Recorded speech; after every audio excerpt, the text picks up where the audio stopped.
Now continuous 7 points mind training. We completed the first 6, now the 7th one. The first one, all activities should be done with one intention.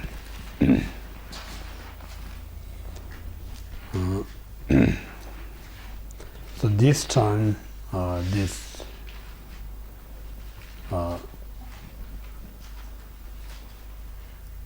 exchanging meditation, what we're saying is, in the Mantrayana, there's different, we call the yogas. Yoga means actually whatever you do is training your kind of promoter mind. This specific method we call the yoga. So in the Vajrayana there's a sleeping yoga, dream yoga, eating yoga, so many types of yogas in the Vajrayana.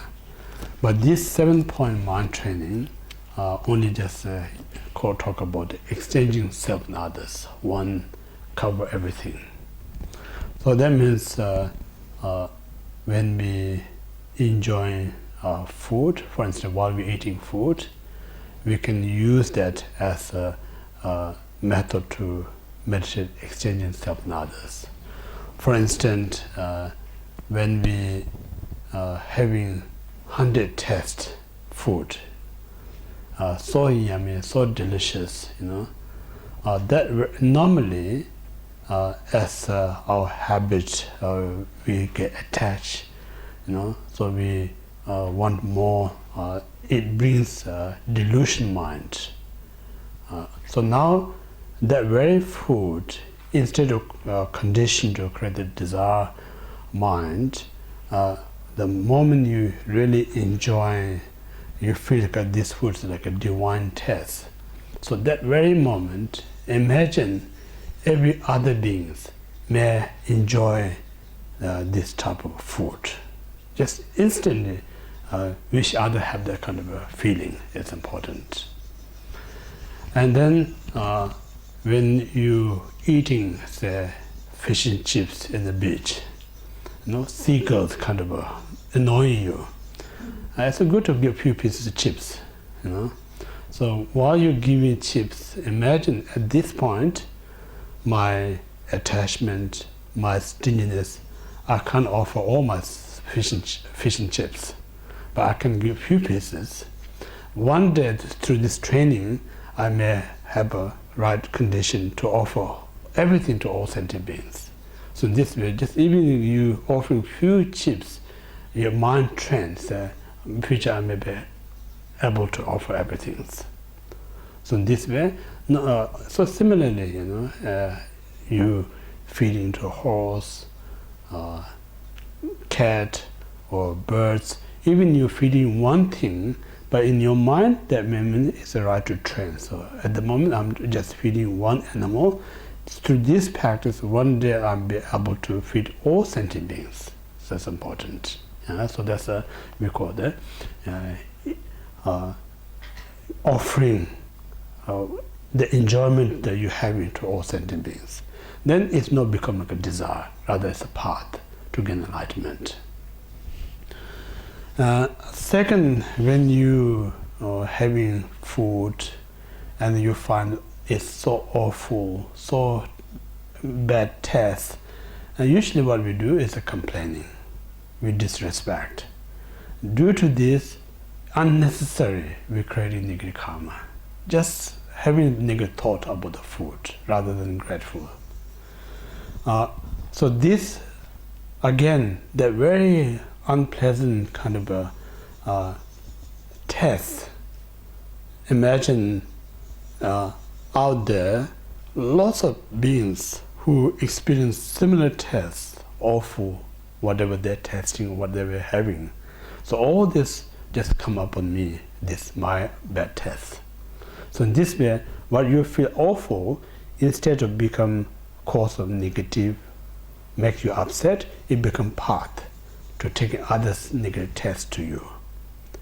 So in this way, just enjoying or you're not enjoying, it becomes like a part of mind training. So that's the reason this mind training is very easy to practice, very easy to access. Every movement of your life, you can use this mind training practice.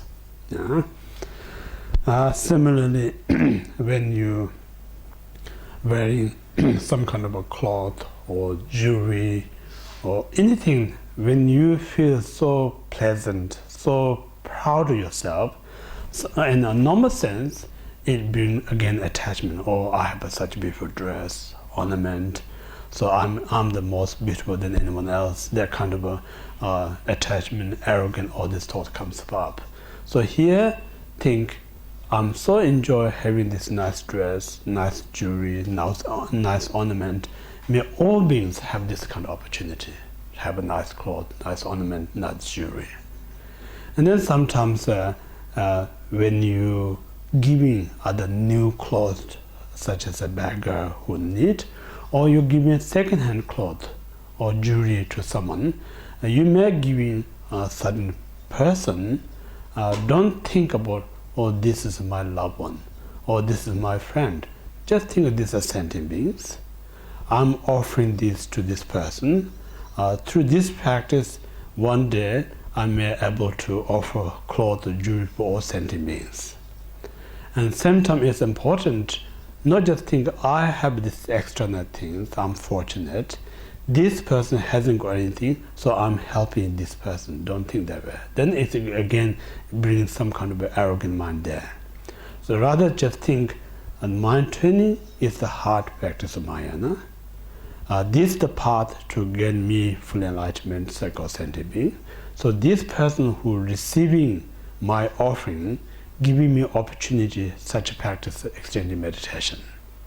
So in this way, we should look that person as even more important than myself. So if you look that way, then feel that I'm doing something great to someone, that arrogance not going to be there.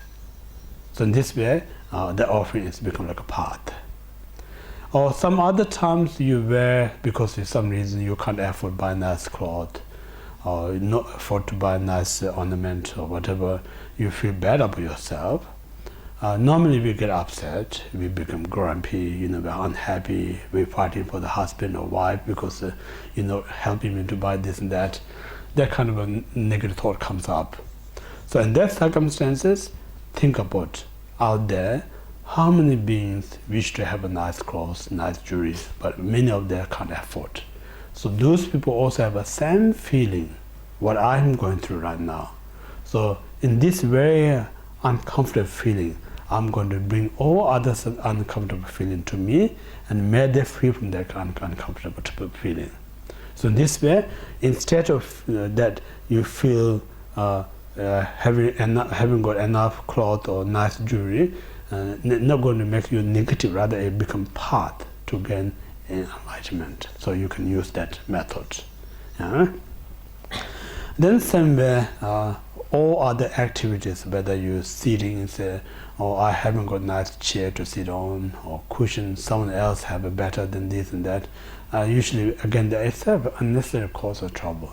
So when you sit it, feel uncomfortable, don't be upset. Think about how many out there who may not have a comfortable seat, may they have some problem with the back or hips or whatever. So all this come to me while I'm experiencing this pain. May they free from that pain. And then sometimes it's good to, when there's a limited seat or chair or cushion, and not just think, oh, as long as I'm find a place to sit, then I don't care. That mind is a delusion mind. Instead of that, just offer. Even I feel uncomfortable, doesn't matter, I offer to someone. So that where at the moment I only can offer one comfortable place to person to sit. In the future, may I able to offer all beings to have a comfortable place to sit. So it's really important that enlightened beings, their kindness others there's no limit.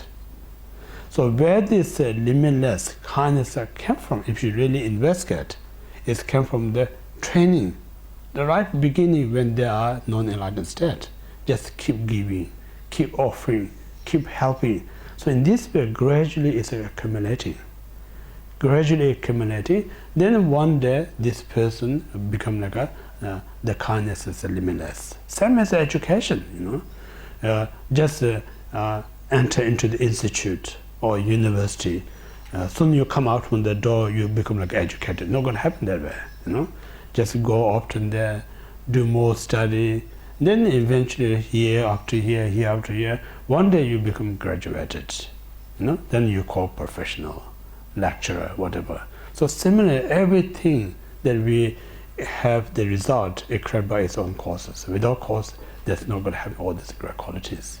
So in this reason, right now, even I do very simple, itself is just imagine contributing to attain that kind of quality in the future. So this way, a person who accepting my offer, giving me opportunity to develop this limitless kindness also means. So this way, offer your place to sit to someone else. And then when you sitting in such a comfortable cushion or sofa or chair, don't think, oh, I have the most comfortable one. Don't think that way.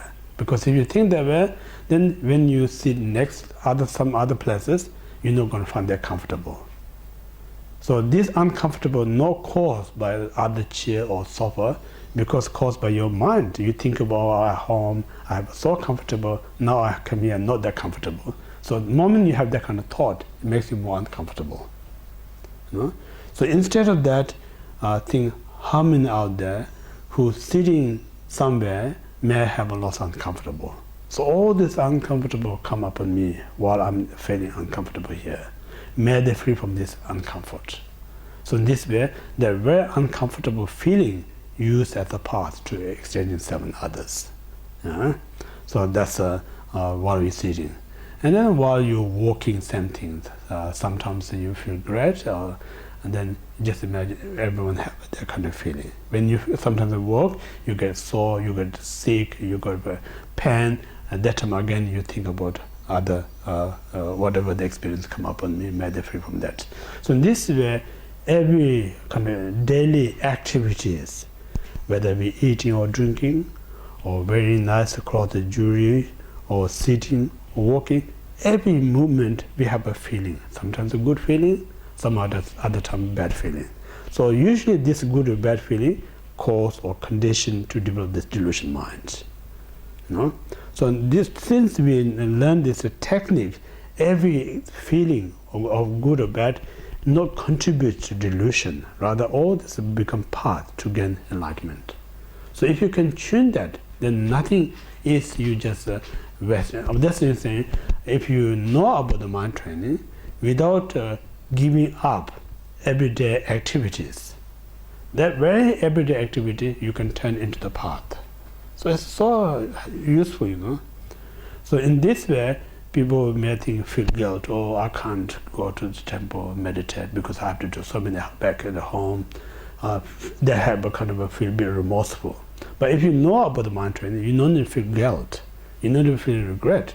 Just moment you're doing, not just thinking me, just think about what I'm doing, whatever experience, use that as exchanging 7 others. Then that very action is a practice. It's not just an ordinary practice, it's the extraordinary practice, So this reason is so important to train in that way. So how we to kind of stabilize that kind of awareness is we have to daily best practice it. If you constantly practice, then it becomes like a system. You're always going to remember. But if you're not practicing every day, then it's very easy to forget things, because so many happening in your life, then all this important just bury under that, then you miss out. So this way, sometimes you may feel, you learn something from someone, then we go out from this environment, caught up this our everyday kind of life. So this buried all this knowledge that we gain. Then months later, we go to another teaching. Oh, I remember that. So until then you forgot that one. So where it forgets is buried under your own thoughts, activities.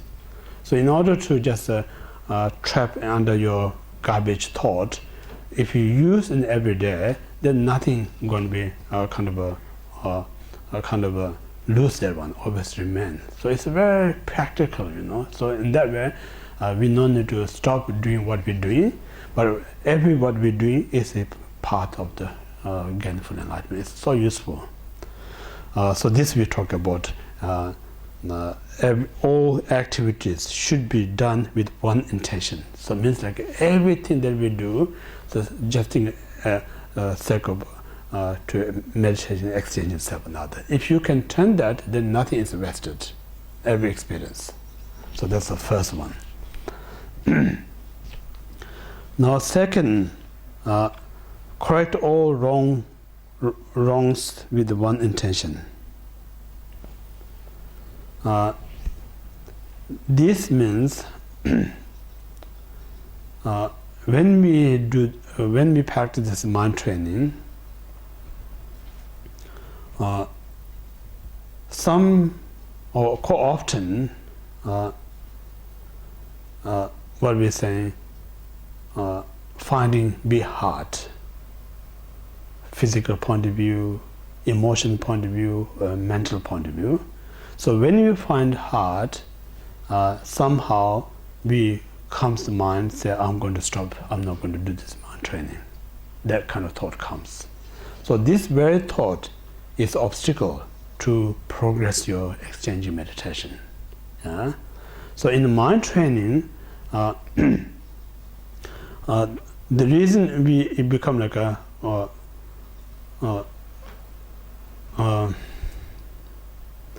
so and that, because of what we're saying, is like more you kind of restrict yourself, then more resistance comes up. More resistance comes up, then even more you put it off your meditation.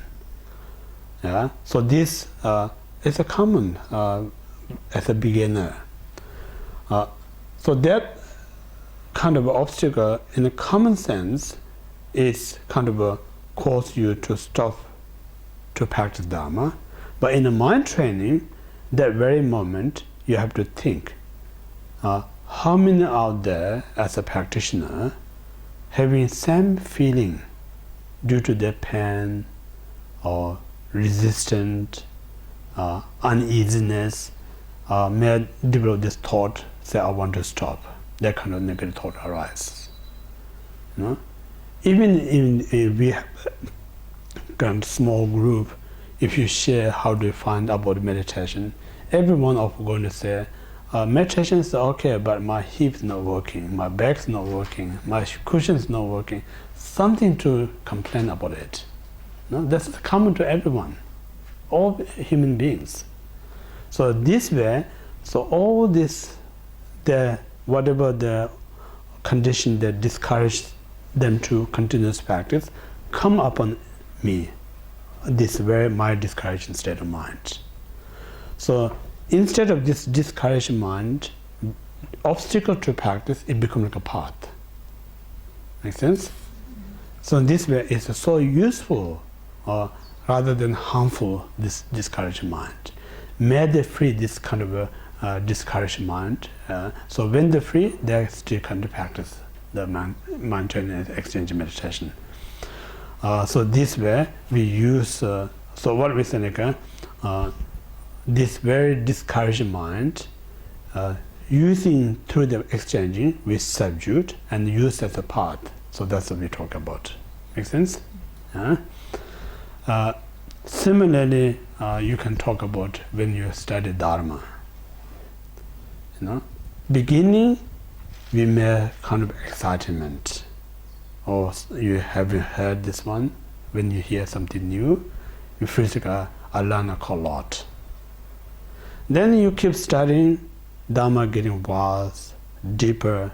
Then one day you feel like no matter how much I learn, still I can't understand. Too complicated, too vast. That kind of come, and then you want to stop study. So normal that mind is obstacle to progress your knowledge. So in these circumstances, think about not just me, how many out there who feel the same way. So all this feeling come upon me. May they free that kind of feeling and continuous progress the knowledge. So use your discouragement as a path to gain enlightenment. So this is how we train up the mind. So this is the second one. Now, next one, 2 activities, one at the beginning, one at the end. So this, again, is very useful as a daily commitment. So morning when we are awake, first thing one should commit it. Say, today I'm going to do this exchanging meditation. Just commit it. Don't commit whole day, then you're going to break. Just say, I'm going to do at least few today my exchanging meditation. Commit it. And then during the day, you just follow that commitment. When you having good time, don't think if I'm enjoying, instantly think about, may all beings have this great things, feeling what I'm having. If you experience some difficulties, don't kind of think, oh, poor me, are having these difficulties. Everyone are having this difficulty, may they come to me, free them from that state. So in this way, to practice this exchanging during the day. And then night, before you go to bed, just a little bit scan there what you did. When you scan the day what you did, if you follow the committed the morning, you should be really joyful. Oh, I really did something, exchanging self and other. That important to bring the joy. And then same time, that joy which I offer to all sentient beings rather than to keep myself. If you haven't followed the commitment that you kept committed in the morning, then it's good to little bit regret it. I didn't follow my the promise that I committed in the morning. So that way you do some kind of purification. Purification, and then say, I will do something tomorrow. So in this way, rejoice yourself while you act, and then rejoice others who did such a good mind training practice. So in this way, if you just maintain beginning of the day, commit, I'm going to do the exchanging meditation. End of the day, just reflect there. If you did the mind training, rejoice yourself. If you haven't done it, regret, and then not repeat that tomorrow. So in this way, if you keep these 2 and every day, at end of the week, you have such a grateful, whole week I haven't kind of wasted my time. I did mind training. So in this way, one day, for instance, time comes as a death, nothing to regret. This Chekaway Shidoji said, I try my best to teach this mind training to everyone. Now even I'm die, there's nothing to regret. So this is really important, end of the day, nothing to regret. So then your life is pretty purposeful. So these are training of the beginning and the end of the day.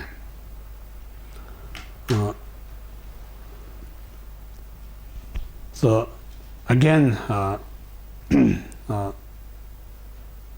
confession I mentioned is like during the day, say if I against my commitment or some kind of transgress the bodhicitta mind, say I may upset to someone saying something, or I may upset because I did something. So don't feel bad yourself. They're not going to do any good things about it. Rather be regretted. Oh, I shouldn't have done that. No. So again, same thing. When you feel bad what you did, in that very moment, do use that exchanging. Say, how many out there who also harm others, and all those bad feelings wrapping up on me, may they free from that bad feeling. So you do two things: regret, and then also exchanging to self and others. So that's the how we spend the healthy day. Next one, whichever of two occur, be patient. So this means whether we in so fortunate state of life or we were unfortunate state of life. So it means like sometimes we have so many fortunate, you have a so powerful position, you may have so much wealth, you may have so much fame. When we have all this such a powerful wealth, position and wealth of fame and so forth, sometimes people don't know how to enjoy that. Rather it's abuse. Say, I'm the powerful, I can do whatever I like. Then you cause so much harm to others. Or when you're so wealthy, you think, I can buy the law, I can do anything whatever I want. I have so much money. So we abuse your own wealth. And sometimes we abuse our fame. I'm famous, no one can hurt me. So that means like you don't have a patience enough to how to use your fortune. You're using your fortune in the wrong way. Yeah, that's one mistake. So that time it's important when you having such a fortunate life. Instead of misusing, may all beings have that kind of fortune. What I have a fortune. So in this way, if you use in that kind of way, then your fortune not only enjoy right now, also it becomes like a path to gain full enlightenment. So this is very important. This is the proper, ethically, how to use what we call your fortune.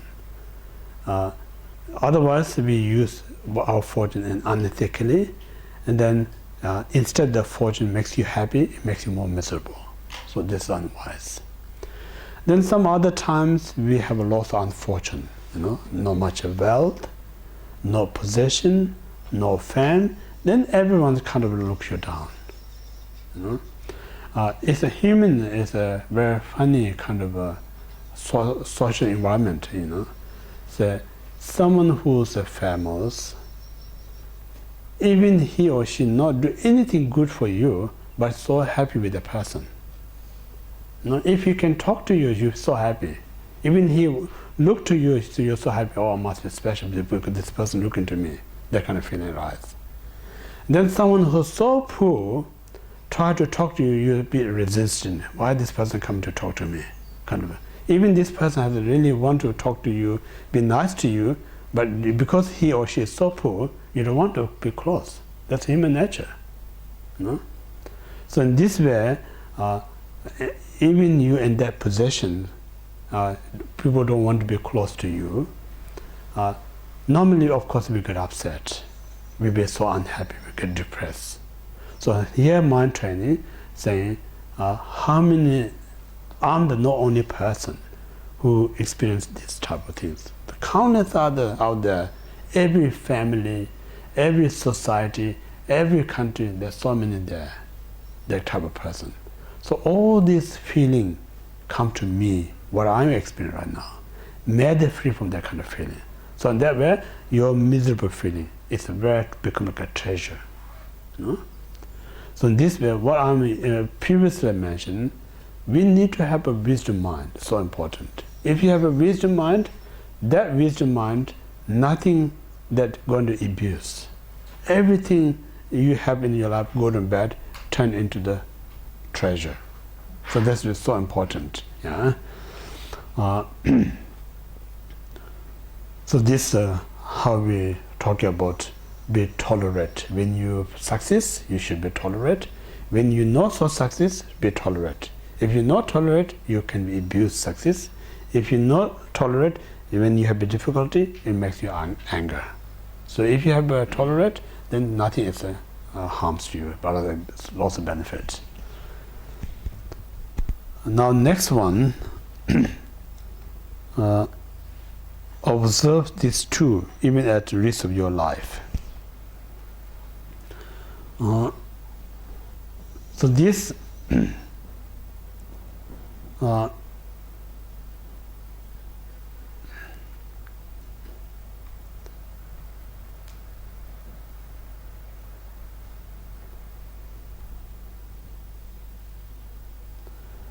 we talk about general mind training commitment, and then in particular mind commitment. There's two general and individual two commitment.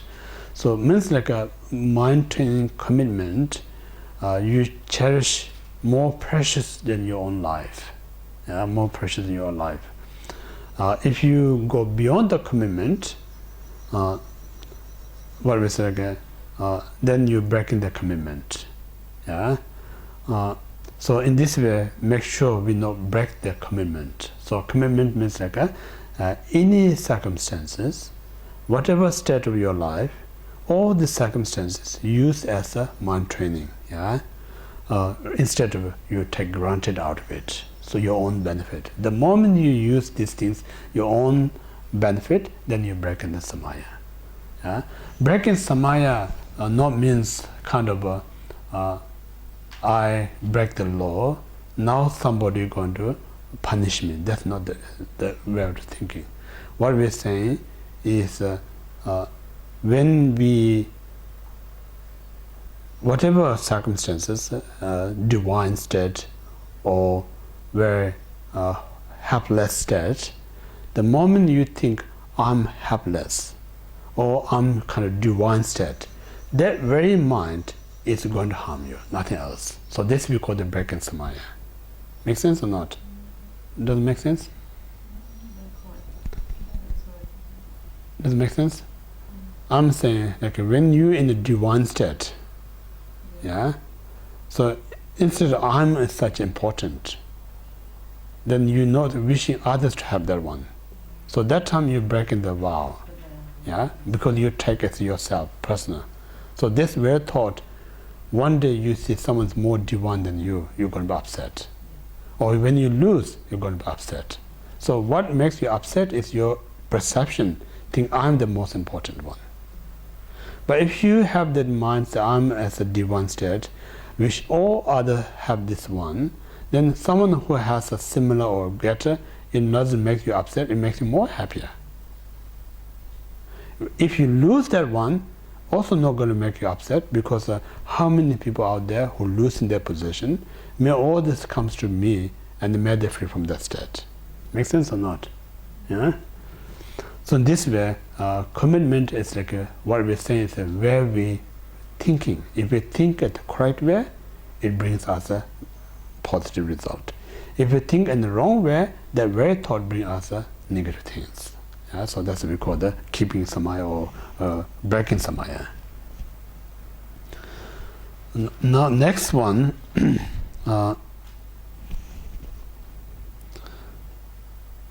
observe these three even at the risk of your life.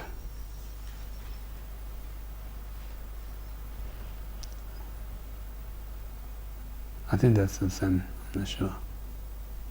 Next one now.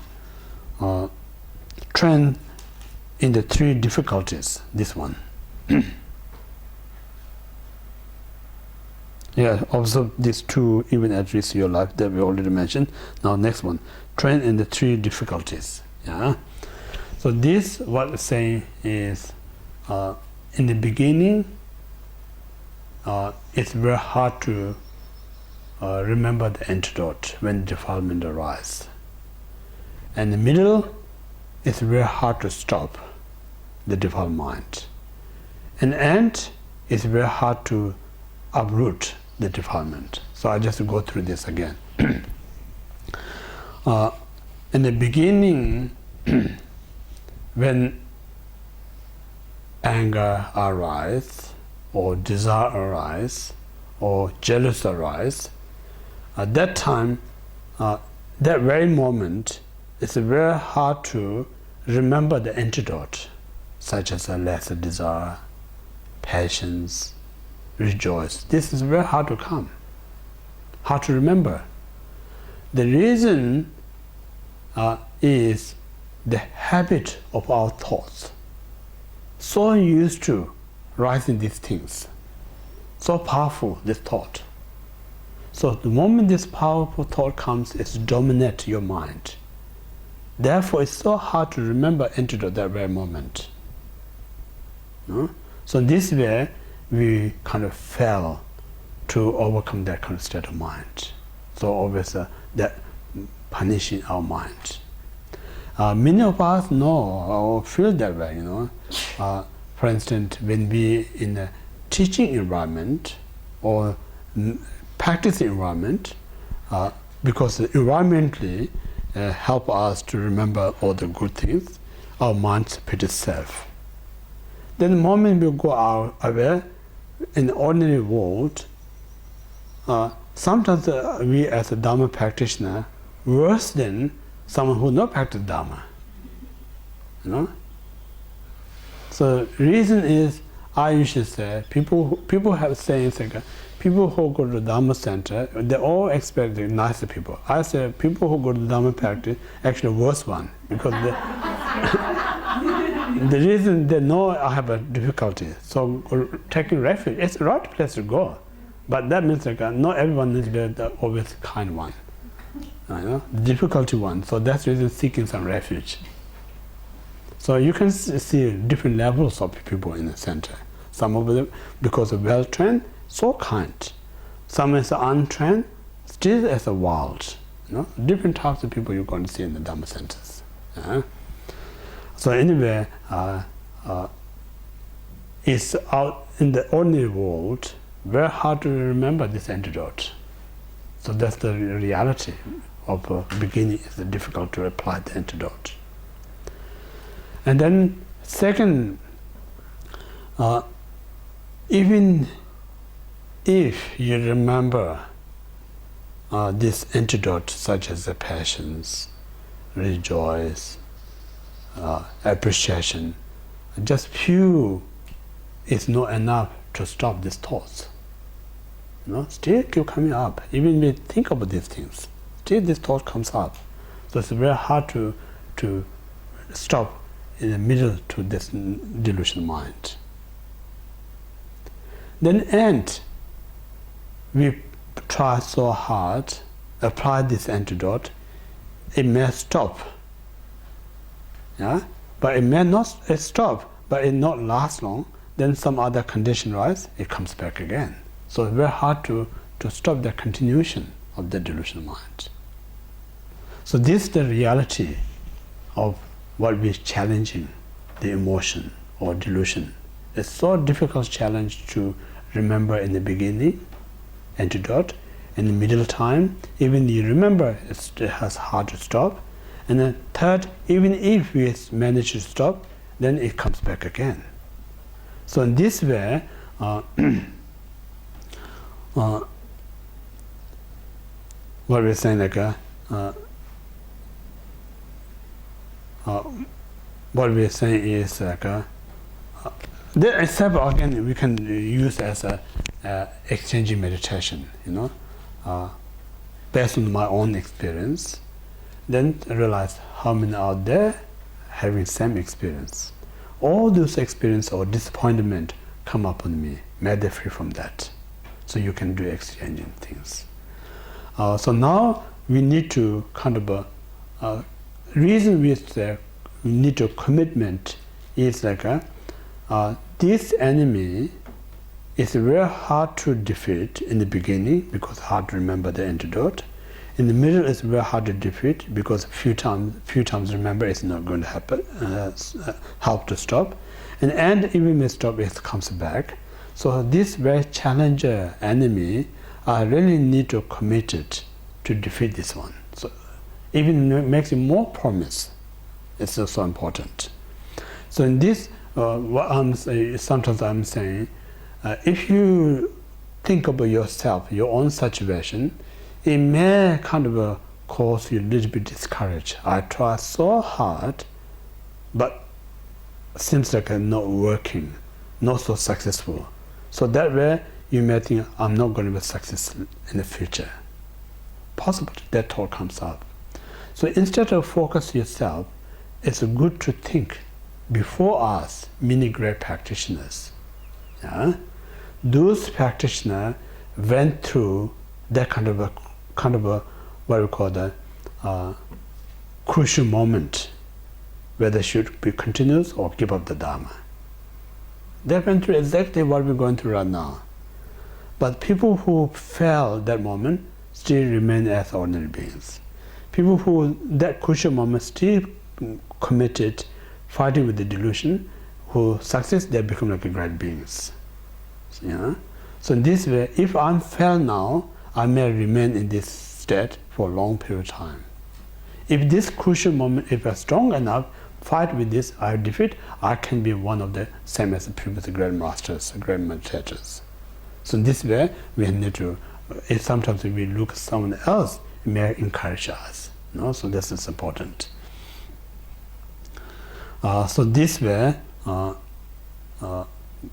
aim is we need to uproot this delusion mind. So in order to aim to uproot this delusion, then sometimes you need to meditate on this ultimate altruism. So ultimate altruism means like delusion is very difficult in the beginning to defeat. It's very difficult in the middle, and it's very difficult to stop in the end. But if you look at that very nature of the mind, nature of the mind, there's no such difficulties, lack of existence. So just aware of that, you remain in that state of mind. Then, when you remain in that nature of the mind, then there's no chance to delusion to rise. So that's so in this way, sometimes you have to meditate conventional bodhicitta. Some other times you have to meditate absolute meditation. So these two alternatively we use. When you do exchanging, you're using this conventional bodhicitta. When you try to uproot, you focus on this altruism, the ultimate bodhicitta mind. Yeah. So this one. Now next one. Take on the three principal courses. So this means the main course to practice Dharma is the three requirements. The first one need to find perfect teacher. So perfect teacher means like a few requirements. Someone who has a knowledge, and then second, the person has an immense kind, and third, the person kind of capable to help the student. So when you find these three qualities, of course there's so many, but at least who has knowledge, who has a kind, who has a capable to help you. So when you find these three, these are the first, one of the most principal course to practice Dharma. That's the first one. And the second one, we need to have this very openness mind. If your mind has no openness, it's so stubborn, then cannot practice. So openness mind is important. Openness means like relax and then practice according what the teacher said, according the Dharma said, rather than you do your way. So stubborn means like I'm not going to follow what teacher said, I'm not going to follow what the teaching said, I'm just going to do my way. So that mind not going to be progress. So mind that going to progress is, I mentioned any teacher is not good, any teaching is not good, you need to be a perfect teacher, you need to be perfect teaching. So once you found that, then you completely follow their advice and their path, then one can be a very successful practitioner. There's no single person who attain any realization without instruction without instruction from the teacher. There's nothing exists in the past. So in the future, never going to come any single person who going to enlighten without the instruction, without the teacher. So that's the reality. So in this way, second is one need to have this mind to really follow and practice accordingly how we receive instruction from the teaching and the teacher. That's the second one. And the third one, we need to have a comfortable kind of what we call the material wealth is important. Lots of people saying if you're having saying wealth not important. If you haven't got the wealth, then you may struggling place where you live, what to eat, what you do. If it's basic necessary, there's not there, it concerns you, makes you feel uncomfortable. So we need to have this comfortable kind of a living standard. So these are the three principal conditions that allows you to practice Dharma. So this way, when you have these three in your life, perfect teacher, right mind, right facility, if you have these three, then you should rejoice yourself. I'm so fortunate one. I've got all the right conditions to practice Dharma. And not only just take as your own selfish reason, also as we call the exchanging meditation, may others have these three conditions in order to succeed their practice. So always wishing others to have these three things. Make sense or not? Yeah? So this talk about take on three principles. Now 46. Pay heed to that. Pay heed that the three never whine. So this what the referring is should not three degenerate. That means like all the Mahayana teachings or Mahayana quality is dependent on the teacher. So if you have a perfect teacher, you're going to have perfect qualities. If you haven't got perfect quality, no matter how much you try, you're never going to find the perfect qualities. So in order to have this perfect quality, you should not degenerate the teaching. It means like what means like you should not degenerate devotion to the teacher. Yeah.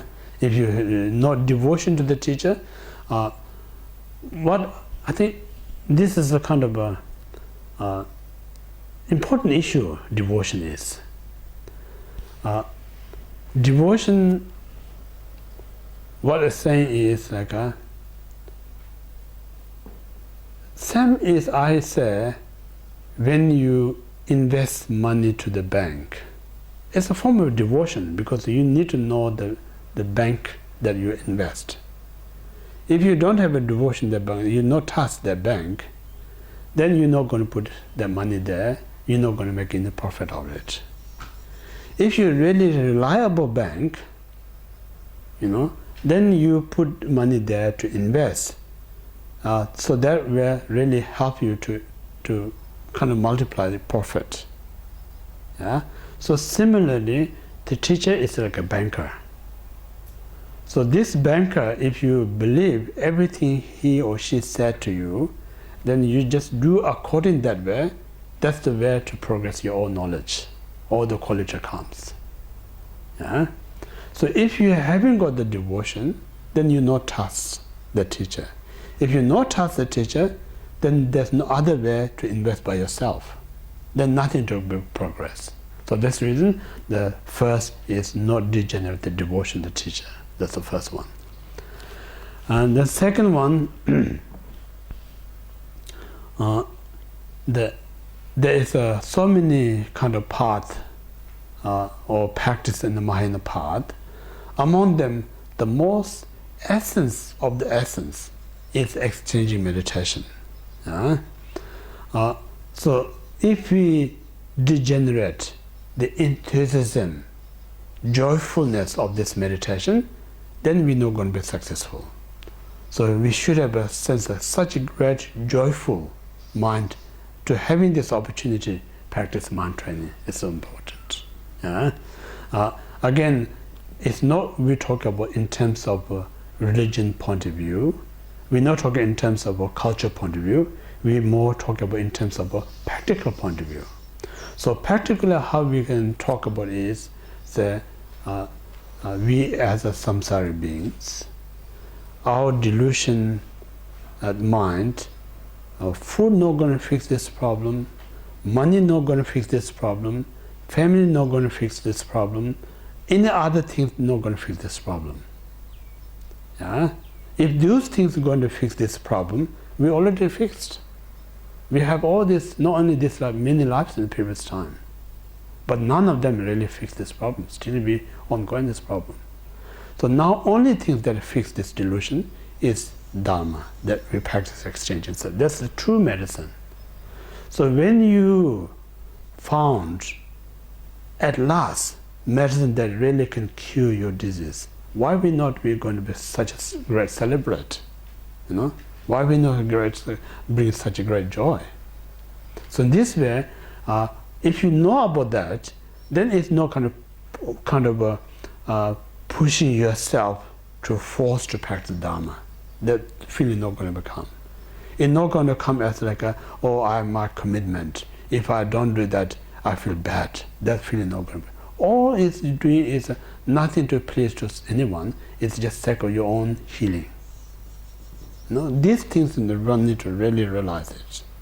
If you realize that, then you're not going to put that thought to someone else. Everything that I'm doing is sake of my own benefit. So this second is not degenerate the enthusiasm, joyness to meditation, to exchange yourself with others. And then third one, not to degenerate, uphold the three vows. If you have all the three vows, you should maintain the three vows. If you haven't got three vows, whatever vow that you have, you should maintain that as healthy as possible. So in this way, not to degenerate devotion to the teacher, not degenerate joyful to practice the exchange in meditation, not degenerate to breaking the vow. So these three are again so important. So in this way, one needs to train and meditate. Now next one, 47. Keep the three inseparable.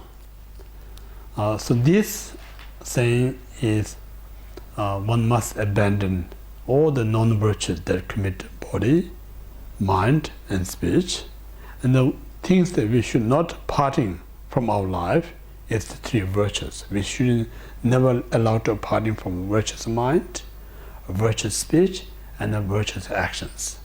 So these, whatever we party in our life, we lose house, we lose job, we lose money, we lose a friend, we lose family, it doesn't matter. This keep losing anywhere from beginner's time. It's not nothing new. No? One thing we should not lose that really bring us happiness is the virtues. These three never. So this way one need to really, what I'm saying like samsari beings treat material is more precious than anything else. The great practitioner treats virtues is more precious than anything else. So, and I always say, whether you're a mundane person or practitioner, the wish is the same. There's no differences. Both wish to be happy. There's no difference whatsoever.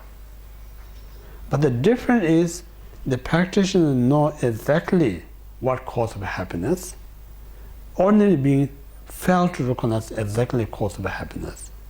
So they think it's a cause of happiness something else. The cause of what I'm saying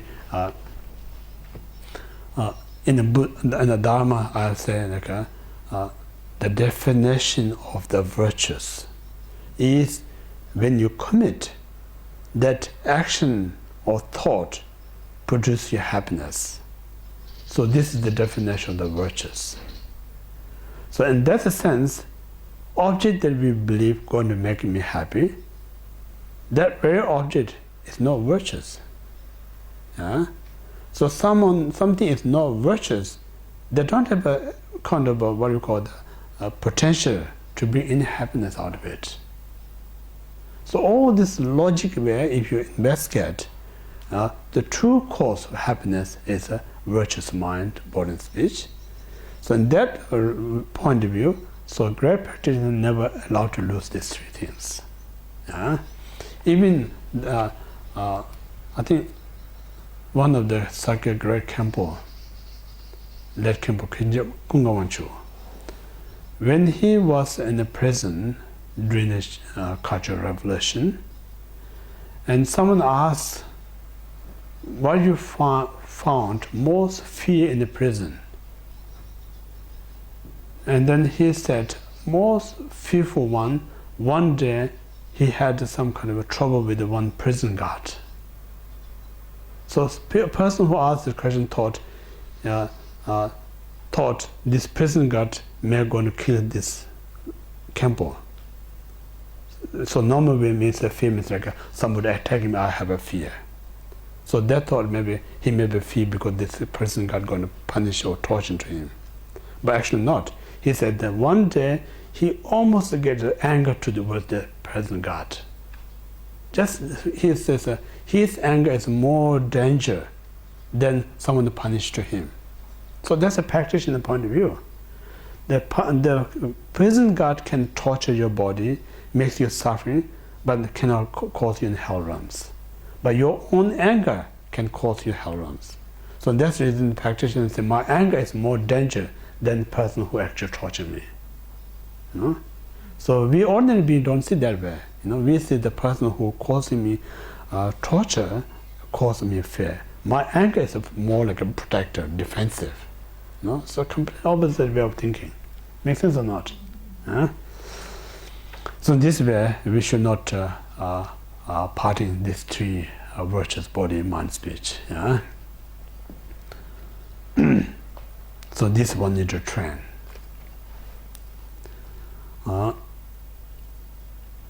The next one,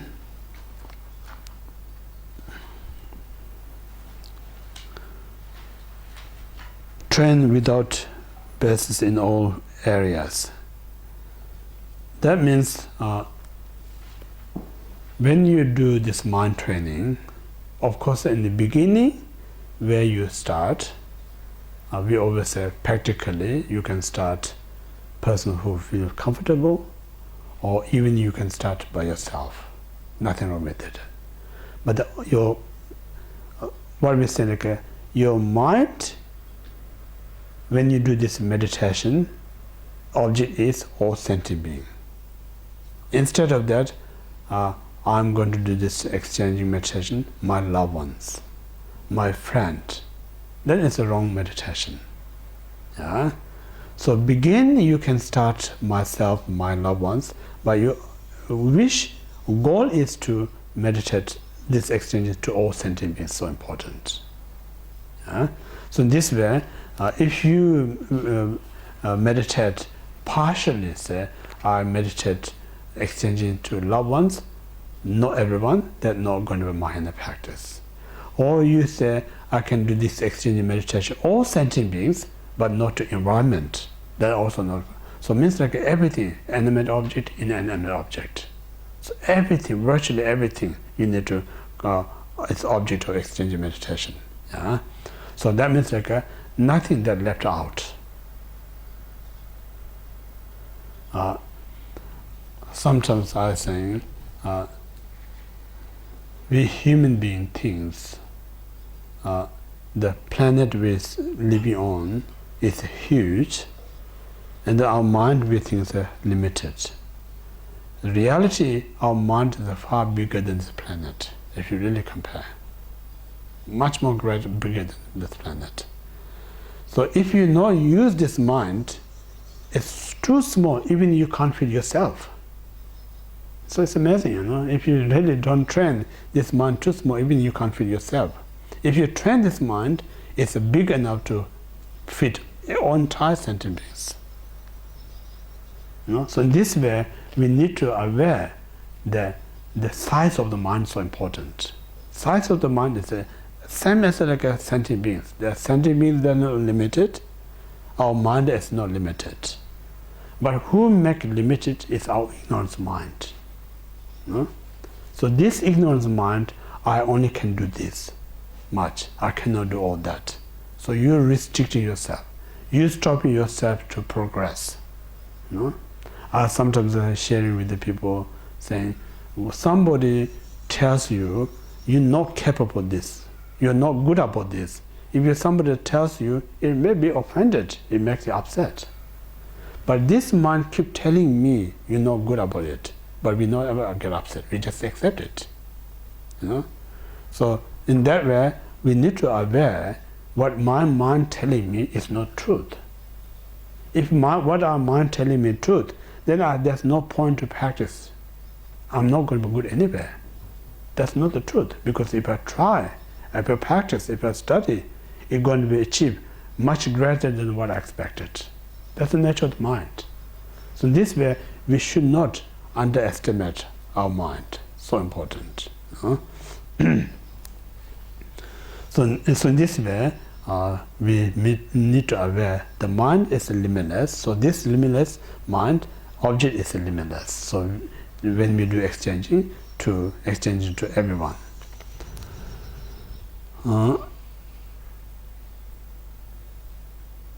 So when we do what we say mind training, I mentioned previously, there's a chanting meditation, kind of verbal meditation. Then there's a mental meditation, two things. But time to time, when our mind not that working well, it's good to chant. So through the chanting, it brings you some kind of concentration. But the prime is the mind meditation, then words. So in this way, when we meditate, it's not just mere intellectual things.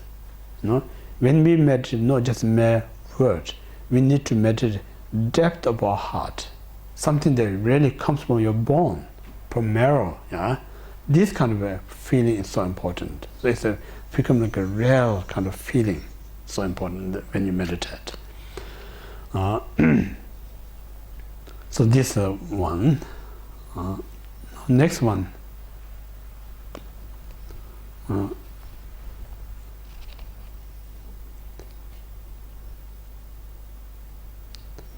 Next one.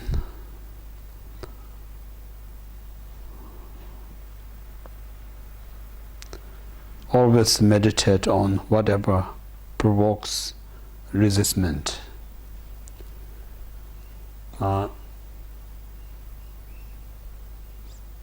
This what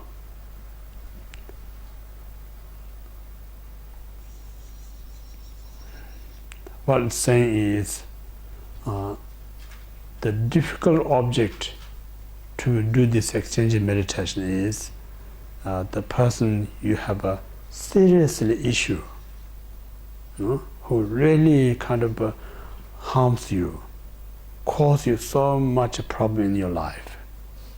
So this ordinary mind, there's nowhere we accept that person anywhere part of my life.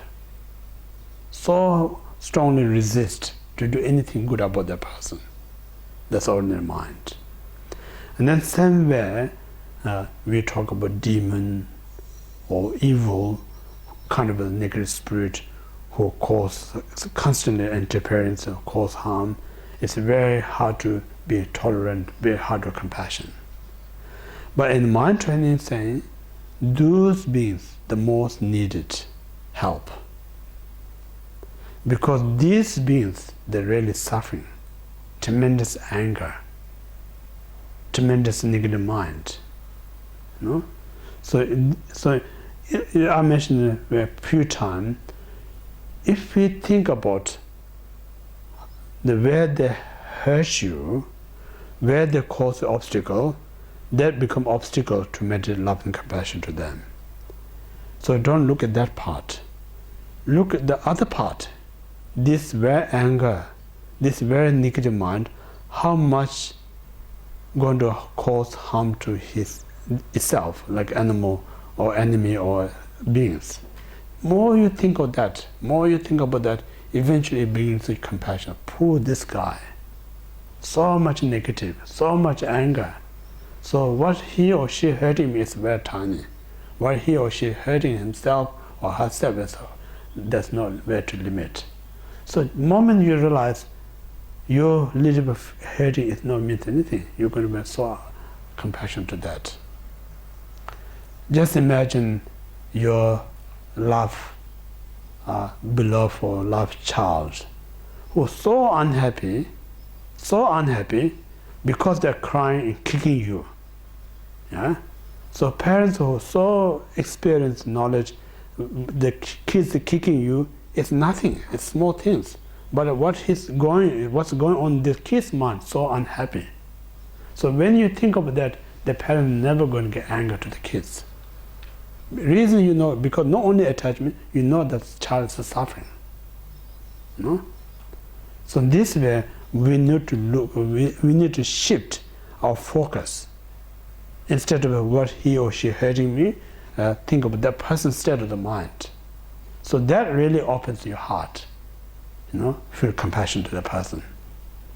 So in this way, what we're saying, if you not sort things out while we have this human precious life, if you just live it is as a negative relationship, never just going to disappear by itself. You keep coming back next life. Then also we creating more harm each other, keep coming back. Then if one day they may be born in your family, in your life, that really enemy become your child. So most who can really punish you is your own child.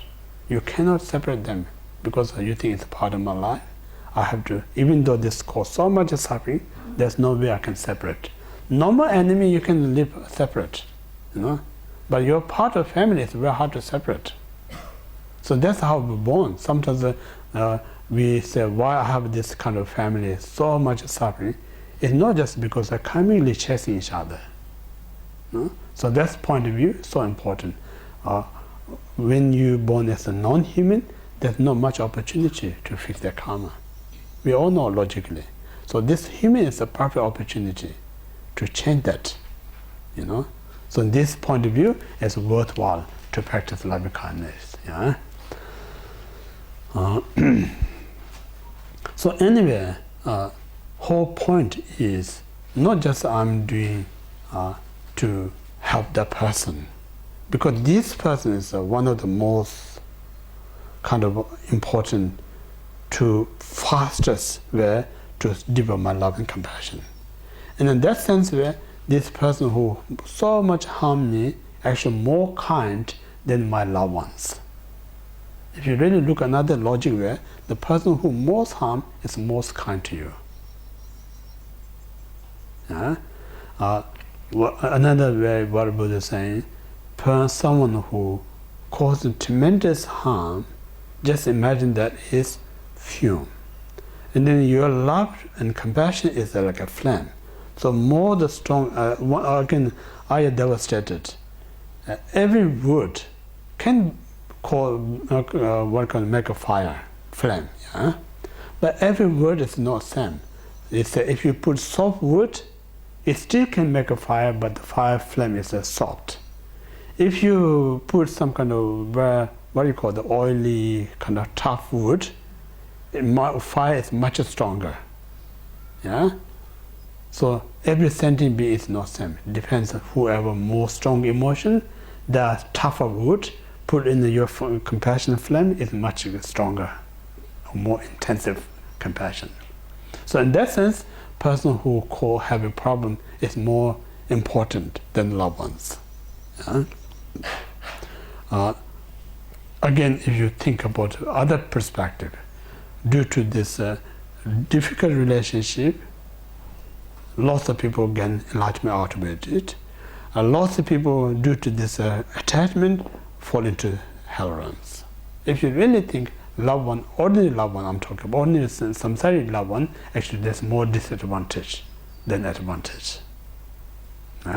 So in this point of view, it's worthwhile, it's valuable to practice love and compassion. Personally, you have lots of difficulties. Then one of the previous I mentioned, ordinary enemy or ordinary kind of a being that cause you harm, if you change your position, be kind, be nice, be gentle, these beings are being like me, they also change their mind. They can be a good friend of you. The moment they become a good friend, they're going to stop hurting you. But our delusional mind, more you're kind, more you're nice, more you're friendly, more it dominates you. It's a completely opposite. Say, my attachment, more I'm nice to giving this whatever we want, this attachment getting stronger and stronger, more harms. Similarly, my anger, more I support, get more anger, and more anger is help.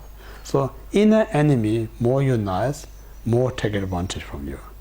Outer enemy, more you're nice, it changes and more helpful rather than harmful. Make sense or not? Do you get?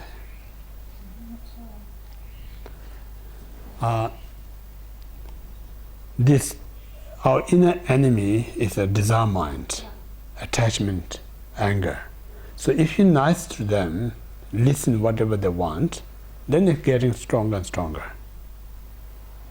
To the attachment or to the other person? Your own attachment mind. Yeah. You just, I want that one, so okay, you can have this, your attachment. Then next one want. Then this attachment keep growing, keep powerful. Then it cause more suffering. So this way, inner your own emotion, more you feed, more they want, more it harms. So more your friend means like they take more advantage. Outer enemy, if you're nice, they change, they become positive. And then something we mentioned the last few days. Outer enemy, you don't do anything to kill or harm. You just don't act. Then naturally they're going to die. But inner enemy never die if you not apply antidote. Life up to life, it follows you. So in this way, just the loving kindness and compassion is the most powerful method to subdue your enemies. Even say Buddha, the last minute before he was attained full enlightenment, so many evil manifest, disturb his last stage of meditation. So that time, what method he used to subdue these evils, just practice love and compassion, nothing else. So just practice love and compassion, subdue these powerful demons. Same way, when Atisha traveled from India to Indonesia, many evil manifest in the monster and then cause so much turbulence in the ocean to stop to get into the island.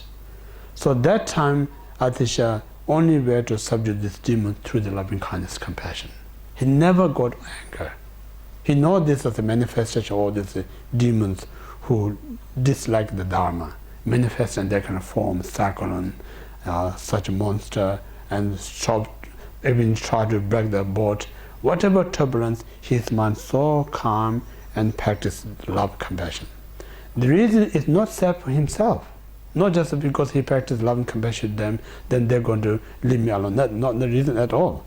The whole reason is, and that's powerful kind of a movement, is the energy of anger, the beings, anger. So this anger, tremendous kind of cause of suffering to the beings. That realization developed this love and compassion to the sentient beings. Not seek one's own protections. No? Buddha, when he practiced love and compassion to the demon, not just protected his enlightenment, just protected the other's negative mind. So this way, the most powerful way to subdue one's enemy is love and compassion. So this way, we talk about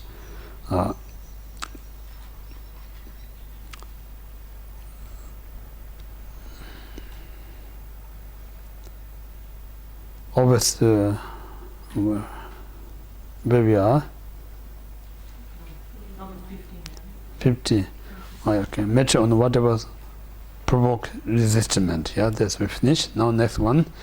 Don't be swayed by external circumstances. Thank you.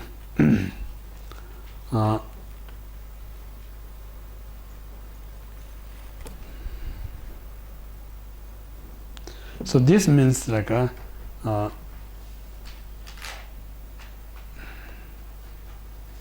what they're saying is when other Dharma practice, we mentioned there are so many requirements, so many conditions to practice Dharma. But in mind training, no need to be specific. Everything is the right condition. So that means what we're saying, when you have all the conditions, you can practice Dharma. Exchanging, say, may all beings have this kind of a condition. May all beings have this kind of opportunity to practice Dharma. Then when you haven't got any condition to practice Dharma, so that very moment you can do this exchange meditation. So any beings out there who hasn't got condition to practice Dharma, may all this dropping upon me, may they free from their lack of condition. So this way, this mind training, there's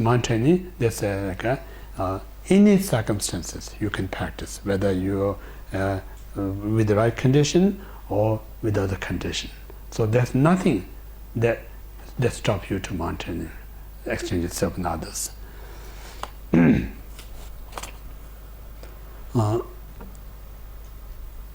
So this, I think that's the reason this mind training is so kind of accessible, really. If you say most knowledgeable, of course you can do this meditation. If you don't have any education, you can do this practice. Or you're most wealthy or most poor. So there's nothing. Say I don't have a condition to mind training. That is not exist for the mind training. Everything is the right condition to practice mind training. Especially they're saying in the degeneration time, it may come later, even maybe we have more opportunity to practice this mind training. So many going negative, we can transform into positive things. Anyway, let's continue the next one.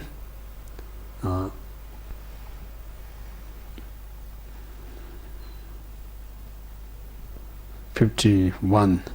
This time, practice the main point. So this means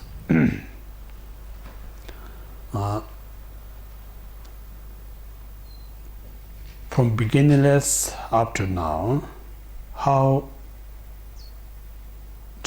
many times we got chance to practice Dharma. Most of them, this is not the first one we have opportunity to Dharma. We actually got countless times.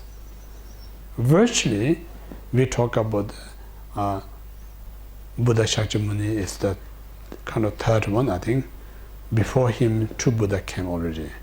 Those times we already exist. Not only just exist, those times we also attend human beings, but we not used as a opportunity wasted time. So in this way, we wasted countless time our life to practice Dharma. So now this life is very important to realize not going to waste again.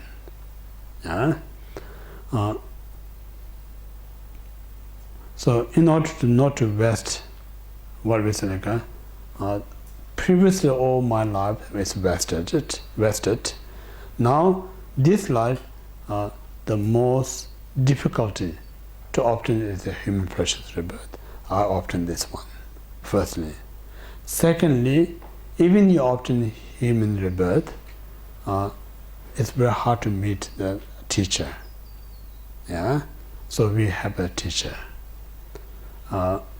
Then third, even you find the teacher in degeneration time, it's very rare actually to hear the real Dharma that taught by Buddha. No? Lots of this modern day people just diluting their own thoughts. So very little people really teaching the tradition texts that taught by valid Indian and Tibetan masters. So that's the third one. So when we have these three greatness, found the precious human rebirth, met the teacher, and having this opportunity here, the authentic texts, such as great Indian or Tibetan master composed. So this time, we need to aware is the most celebrate moment. So this celebrate moment, I should not waste it. Do this maintaining practice, exchanging self and others. Yeah? So these things are not just only just hearing is not good. We have to think. This, I think, one of the men really encourage us. I recommend this part. Say, we're hard to find human rebirth. We found it. We're hard to meet the teacher. We found the teacher. We're hard to find teacher who teach the authenticity. When you have these three is very rare. So when you have these three, this is the time to practice Dharma. So you should not waste it. Yeah? So this teacher, I'm not like I usually say I'm not really kind of say as I'm teacher. I usually call it I'm just a Dharma friend. You know, I just know whatever little, I just share with others. So real teacher is his own Sakya, you know, Dalai Lama. These are the real teacher. So many of you met them, you heard the teaching. So these are the, I'm talking about, so very rare to meet that great teacher that you met. So the rest of me is just a small monkey, you know, jumping around, kind of explain whatever, have a limited knowledge.